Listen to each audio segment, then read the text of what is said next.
and welcome to No Place Like Home. This program is sponsored by the Housing Finance Authority of Pinellas County in cooperation with Pinellas County Communications and the Department of Health and Community Services. I'm Catherine Driver alongside Jane Merlin, your host for today's show. Hello, Jane. How are you doing today? I'm doing well, Catherine, and I hope that you are as well. I am. Very good. You know, we've got quite an interesting program ahead that we're going to be talking about today. Coming up, we are going to have a discussion about Pinellas County's down payment assistance program, as well as a look at the Homeless Leadership Board and a very important event that takes place every year in our community and virtually a lot of communities across the country to determine the number of individuals who are homeless. So two very important conversations are going to be coming up. And of course, I'm very pleased to be joining you today on WRXB 1590 AM and Pinellas County Connection TV. And in just a few moments, we're going to be joined by Daphne Johnson-McCluster. She's with Pinellas County's Health and Community Services, one of my colleagues, and also Rhonda Abbott, who is with the Pinellas County Homeless Leadership Board. But before we get into today's discussion, Catherine, I know you have an update from our sponsor, the Housing Finance Authority. Yes. The Housing Finance Authority of Pinellas County is offering its first-time homebuyers program called Your Key to Home Ownership, helping people in Pinellas, Pasco, and Polk counties make their dreams of home ownership a reality. The first-time homebuyers program is for individuals who have never owned a home, have not owned a home in the past 3 years, or are veterans. The HFA offers a low interest rate on its 30-year fixed-rate mortgage, and if you need a little help with down payment and closing costs, we can help you with that too with our Home Key Second Mortgage. To get your key to home ownership, please call 727-223-6419 or visit our website at www.pinellascounty.org/community/HFA. We will be able to give you more information about how you can get your first mortgage and down payment and closing cost assistance. To reach us for more information or comments about the show, please call us at that same number, 727-223-6419, or email us at newhome@pinellashfa.com. You can also watch past shows on the website or catch us on YouTube. Jane? Thank you, Catherine, and that's very good information. You know, one of the things that we've talked about before is the fact that a lot of people have the money to make the monthly mortgage payment, but they often don't have enough to kind of pull together what they need for the down payment or the closing costs, and that's where programs like yours come in. That's exactly right. Yeah. Yes. So our guests today are going to give us some very important information. So this would be a really good time for those who are tuning in to grab a pen and paper. And our first topic is going to look at Pinellas County's down payment assistance program. And Catherine, this is a little bit different than your program and might be a good option for individuals who might not qualify for your program, but this might be a good alternative for them to consider. That's right, because in order to get a first mortgage in our bond program, you would have to go to one of our participating lenders, and there's certain underwriting criteria that need to be met to qualify for those mortgages. But if you want to go to your own lender perhaps, or utilize some other type of a loan product, then using the county's down payment assistance program would be a good option for you. So please definitely listen to what Daphne has to say. Absolutely, absolutely. And then we're going to switch gears and we're going to discuss a very serious issue in our community, and that is homelessness. And it affects individuals of all ages, children, families, and veterans. So joining us from Pinellas County Health and Community Services is Daphne Johnson-McCluster. She's the program administrator who oversees the county's down payment assistance program. And Rhonda Abbott is the chief executive officer with the Pinellas County Homeless Leadership Board. Welcome to No Place Like Home, Daphne. Rhonda? Thank you very much. It's nice to be here. Glad to have you join us and have this important discussion. So, Daphne, let's start with you and talk about your down payment assistance program. And I just mentioned that it's a little bit different from what the HFA offers. So, kind of give us an overview of what your program's all about. Okay. Our program is similar to what the HFA offers, which is up to $10,000 in down payment assistance. But as Catherine mentioned, you don't have to use one of the participating lenders for the HFA's program. You can use any lender of your choice, as long as it's a traditional mortgage and you're not paying excessive fees, junk fees for any of the mortgages, or it can't be a predatory loan. So you just mentioned something that kind of piqued my interest in. What do you mean when you say junk fees? What's that all about? some lenders charge exorbitant fees for loans that aren't really necessary. They may charge 2 or 3 points for an origination fee, underwriting fees, processing fees. People just need to be really leery of those types of fees that the lenders are charging, because all lenders don't charge those fees. So in some cases, they're paying a little too much for a mortgage. So every lender is going to have different pricing structures and things like that Yes. that folks need to be aware of. Yes. Gotcha. And how do folks qualify for your program? Well, our program is income-based. For example, for 2 people, the gross annual income for 2 people in the household can't exceed $36,400 a year. They have to demonstrate the ability to qualify for a first mortgage, meaning have to have good credit, job stability, and a little money in the bank. You don't need much, because that's where our down payment assistance program comes into place. Perhaps 1% of the purchase price, 2% in some cases, but it's very minimal. Okay, great. And we probably want to do another clarification that the HFA's program is available in Pinellas, Pasco, and Polk counties. And your program, Daphne, covers a good part of Pinellas County, but maybe not all. Can you kind of give us a clarification on that? Sure. It'll be simpler for me to tell you what areas we're not in Oh, okay. versus the ones where we are. So it excludes the city of St. Pete, city of Clearwater, and the city of Bel Air Shores. Everywhere else, our program would qualify. And can you explain why those areas would be excluded? Those cities have their own programs that they offer to first-time homebuyers as well in the form of down payment assistance, so we just don't cross boundaries. So if you live in one of those communities, you really should just contact them directly. Absolutely. Contact the city of St. Pete directly if that's where you're wanting to purchase. City of Clearwater, same thing. Contact them if you want additional information on their programs. Yes. So, Daphne, where is this money made available from? What kind of dollars are used to provide this down payment and closing cost The assistance? funds are coming from federal, state, and local. Okay. Yeah, we're getting SHIP dollars from the state. We receive federal dollars from HUD, and then in some cases we have local dollars that we administer for this program. Okay, great.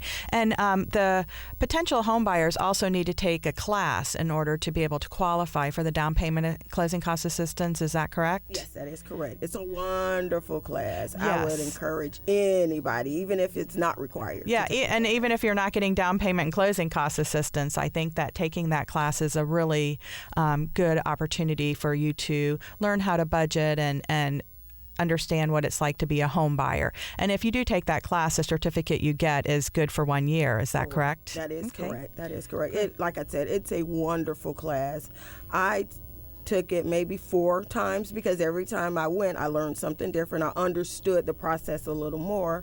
And after the 4th class and 7 kids later, I ended up purchasing a home. And it's been 19 years later, and I'm still there. So it's great. That is great. And I think, too, that, if things change over the years, there's different requirements and, there's a lot of things that could happen between the time that you might take a class and actually purchase the home. So, certainly it's good to try to get the latest and greatest information to help you make these important decisions. Absolutely. Education is key. Education is key in anything that we do. Absolutely. So, Daphne, I know you've had several years' experience in assisting individuals and families with their housing needs.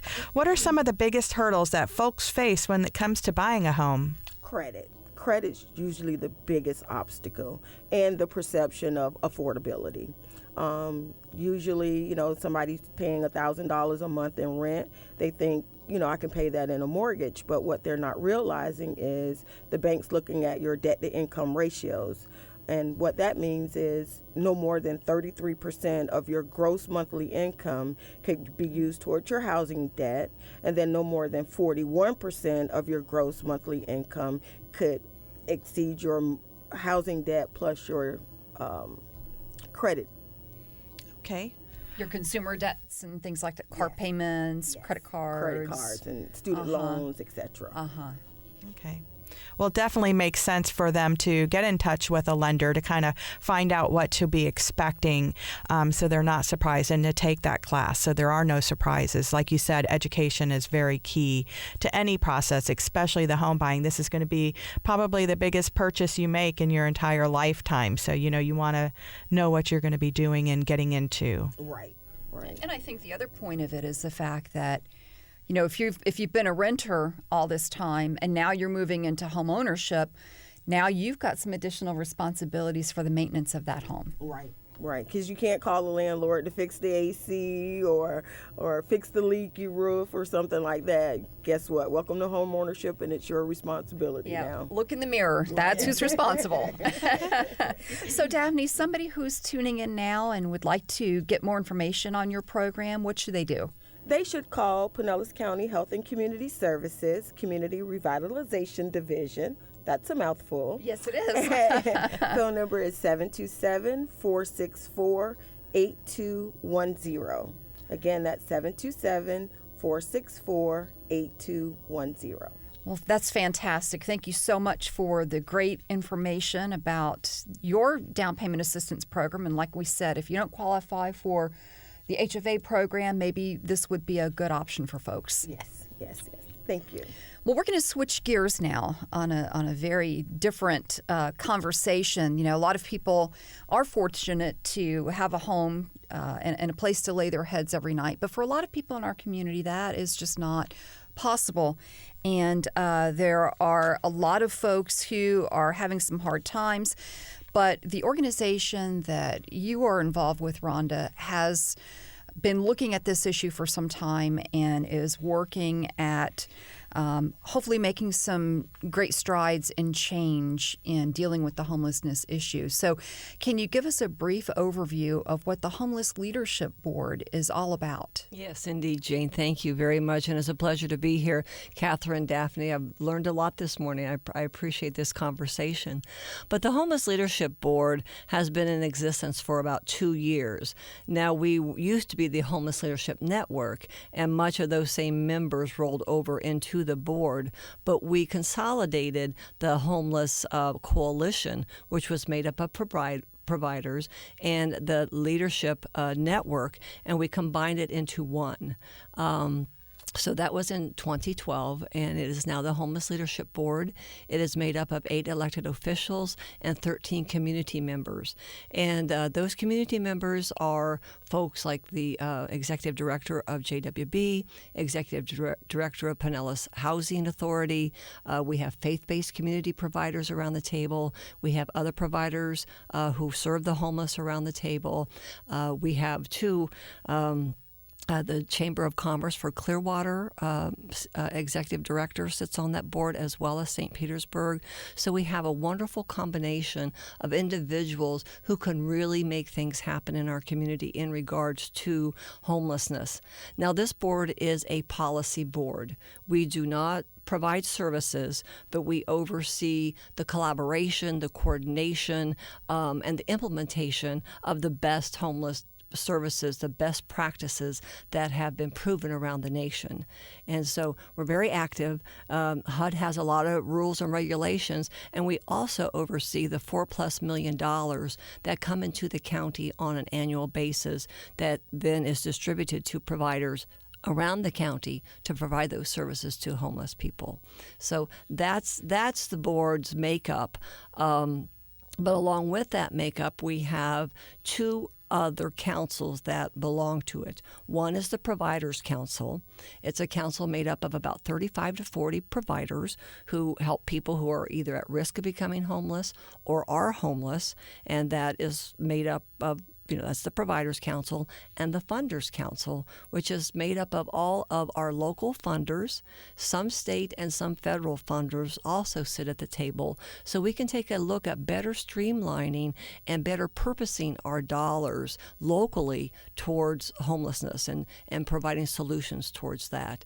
And then we also oversee several committees that move towards solutions towards homelessness. So pretty big external structure to oversee the coordination of services in Pinellas County.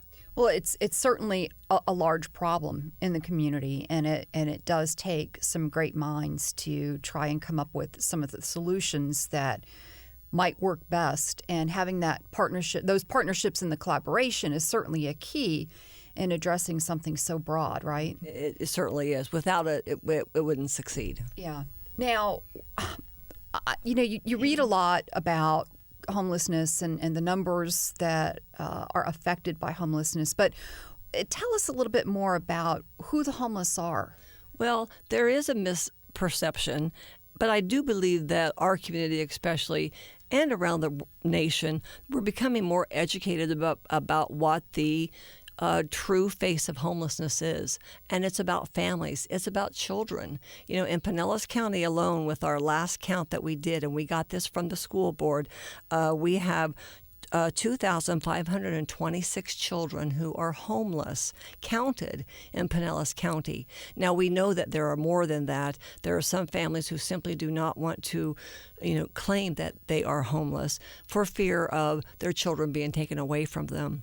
So we know that's an undercount, but the largest group of people who are homeless are families. It's not the person that you see sitting in the park. It's not the person who you see on the street.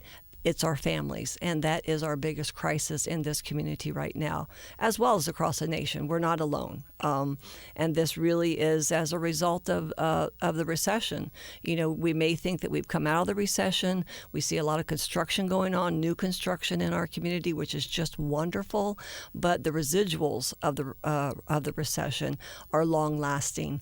People who've lost their jobs, who've lost their homes in foreclosure, just simply cannot get back on their feet again. They may be working, but they're minimum wage jobs, 2 or 3 minimum wage jobs, and to cobble together dollars to support a family of 2 or 3 kids, and then on top of that, having lost their home, they're having to pay rent. And renting a place is very costly. You got first, last, deposit. And very unfortunately, rents are skyrocketing here in Pinellas County just because we were one of the main areas of the country that was at that top of that bubble that burst in regards to foreclosure. So it's families. We have individuals who are homeless too. We have single moms with small kids. We have infants in our shelters. In fact, I was at a conference last week in D.C., and they said that the most populated part of homelessness in shelters are infants, 0 to 1 year old. It's a very, very scary. We're in a crisis, but we are working towards solutions to that here in our community, and it's only by collaboration of the providers and our community leaders that we're able to do that. Boy, those are some alarming statistics. Yeah, and another thing I wanted to mention was we are also responsible for an annual point-in-time survey of all homeless people in our county. Now, that is just a snapshot. It's a one-day snapshot where at the end of January, we have about 400 volunteers who go out and canvass all the streets, the encampments throughout the county, and we conduct a survey and count how many people that we have homeless in Pinellas County. And at the end of January, we had 5,887 people who were homeless. People who were sheltered, adults, 2,117. Unsheltered adults, 1,105. And then, of course, as I mentioned before, all children, 2,526. So that's a lot of folks that need some assistance. Yeah. Well, what kind of resources are available in Pinellas County for these homeless families and individuals? And then also, how can the listeners out there help if they want to, the listeners or the viewers, if they want to help with this? What resources, are available for that? We are very lucky in Pinellas County. We call ourselves a very provider-rich community because we have some of the best service providers, I think, in the state and probably in the Southeast. And so we do have good resources, but the issue is that those resources that provide funding to the social service agencies, continually get cut and cut and cut. I have quoted this statistic many, many times. I've been in my position for a little over 3 months now, but Florida ranks number 49 out of 50 states in regards to how much money goes into our mental health system. And so those agencies, and we have very fine agencies who serve that population, they are seeing their funding cut. And thus, the jail systems and the streets become our new homes for people with mental illness. And that is one of the issues. But they can, you can go to 211, just Google it on your computer, 211 Tampa Bay Cares, and there is a whole list of all of the providers throughout the county. Or you can visit our website at www.pinellashomeless.org, and you will find all of the providers that we work with specific to homelessness and at risk of becoming homelessness. And there's probably about 35 or 40 there. Donate, volunteer. If you donate to the HLB, we see to it that goes directly into direct services. Okay. Is there one phone number or someplace that somebody can go to where somebody can really point them in the right direction, whether it's, to get the assistance or to help provide assistance? You bet. And that number is just simply 211. Just 211? Instead of calling 911 for emergency, call 211 for your social service emergencies. And they are our conduit between the person who needs assistance and our agencies. And we're getting to roll out a new tool, which I'm very excited about, which is going to help those operators at 211 to be able to assess the caller in a more refined manner, so we can point them in the right direction. Instead of giving them a list of 10 or 15 agencies to call, we'll be able to nail down exactly what their issue is and point them to the right agency. So hopefully that will roll out in January, but we're still working on that. But 211 is your resource for calls. We do not provide services at the Homeless Leadership Board. My very small staff, we support that external structure. Oh, okay.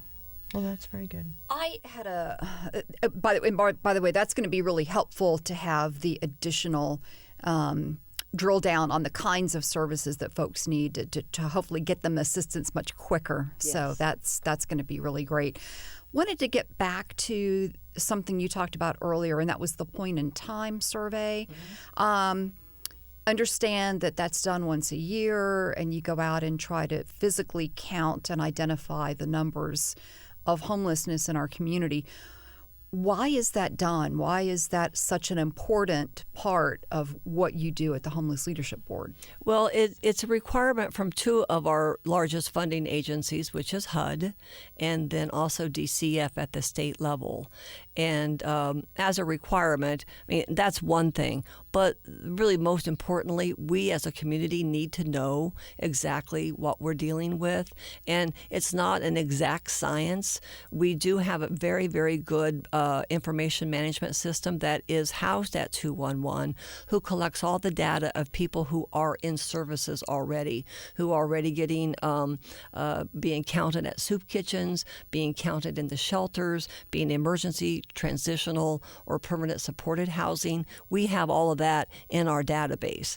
The actual street count, that's what takes all of the volunteers, because those are the people who are still living on the streets, who are not unsheltered who are living in encampments. And we have some great street outreach teams made up of police officers and social workers.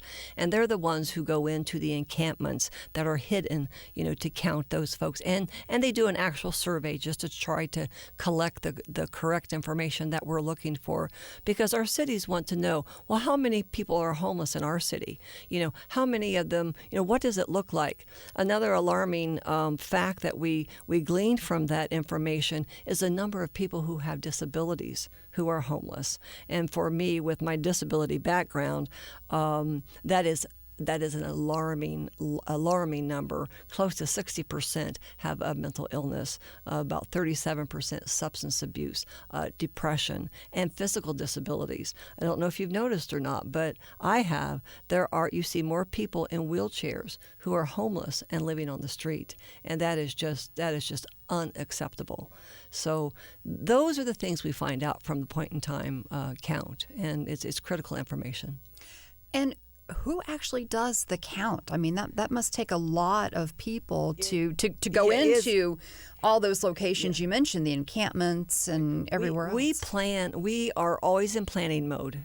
We never stop planning. Once a month we have a meeting about the next point in time count, and then as the time comes at the end of January, we start having every other week meetings, because we need to organize and coordinate almost 400 people into teams, and it's led by providers, people who know folks who are homeless, who are used to working with people who are homeless. They are the team leaders, and they will lead their group of 4 or 5 individuals and just canvass the areas. We divide up the county into different sectors, and we have different shifts throughout the day, so we can be sure to try to cover all of that. And if you're interested in volunteering, again, please visit our website, and there is a link there that you can go right in and volunteer. And we'll be stepping up those efforts as towards fall time, when things start cranking up a bit. We will be doing some more public advertising to bring volunteers in the door to help us out with that. Very good. Well, we're almost out of time, so I want to thank both of our guests today for the discussion on down payment and closing cost assistance, as well as the homelessness problem that we're facing here in our county. Rhonda Abbott, who's the CEO of the Pinellas County Homeless Leadership Board, and Daphne Johnson-McCluster with Pinellas County Health and Community Services Community Revitalization Department. A special shout out to our friends with Pinellas County Communications Department and WRXB 1590 AM. If you would like more information or would like to provide feedback, we are always enjoy hearing from you. Please call us at 727-223-6419 or email us at newhome@pinellashfa.com. I'm Catherine Driver. And I'm Jane Merlin. Thank you for tuning in to No Place Like Home. Make it a great day.